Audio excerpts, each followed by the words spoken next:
So you're thinking about a call center job, but you've got zero experience. Perfect. Today, we're giving you the entire playbook. We're going to break down everything you need to know to go from applicant to a successful agent. And that's the big question, right?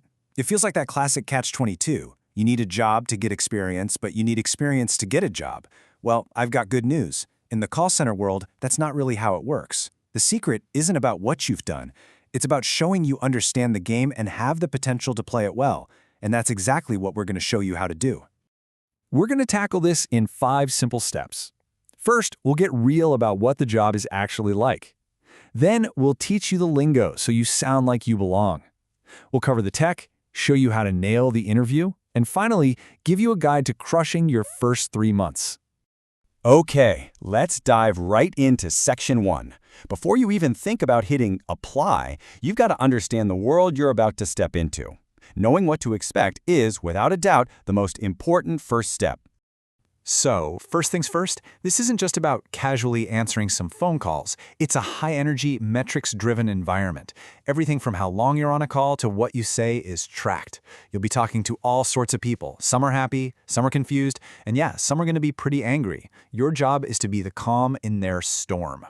Now, you've basically got 2 flavors of call centers. With inbound, people are calling you for help. Think customer support. It's all about problem solving. With outbound, you're the one making the calls for sales, maybe surveys, or collections. You need to know which one fits your personality. Do you like solving puzzles, or are you more of a hunter? So who actually makes it in this industry? Well, it's probably not who you think. They're not looking for a silver-tongued genius on day one. They're looking for someone with the right attitude. Can you take feedback without getting defensive? Can you handle a frustrated customer without losing your cool? Are you willing to learn and just show up every day? If you can nod your head to these, you've got the raw materials for success. All right, Section 2. This is your secret weapon. The absolute fastest way to close that experience gap is to learn the language. When you use the right terms in an interview, you instantly signal that you're serious and you've done your homework. First up, the big one. KPI. You are going to hear this acronym constantly. Key performance indicators are just the numbers they use to measure how you're doing. Think of it as the stats on the back of a baseball card. It's the data that tells your manager if you're hitting your goals. Next is AHT, or average handling time. This is a huge one. It's not just the time you spend talking. It also includes the after-call work. Typing up notes, sending emails. Managers watch this like a hawk, because at the end of the day, time is money, and AHT is a direct measure of your efficiency. And then there's QA, quality assurance. This is what keeps everything in balance. See, it proves that being fast isn't everything. Your calls will be listened to and scored to make sure you're following the rules and giving good service. You can have the lowest AHT in the world, but if your QA score is in the tank, you're in trouble. And this is how you put it all together. See the difference? Instead of starting with an apology for what you don't have, you lead with a confident statement about what you understand. This one little trick completely reframes the conversation. You're no longer just an applicant, you're a candidate who gets it. Okay, you get the reality. You're speaking the language. What about the actual day-to-day work? Let's talk about the tools you'll be using. It might seem like a lot of tech, but trust me, all of it is designed to make your job easier. Your tech setup is actually pretty simple. You've got your headset, which keeps your hands free to type. There's a dialer, which is a system that automatically feeds you the next call so there's no dead air. And the most important tool is the CRM, the Customer Relationship Management System. This is your Bible. It has every piece of information about the customer right there on your screen.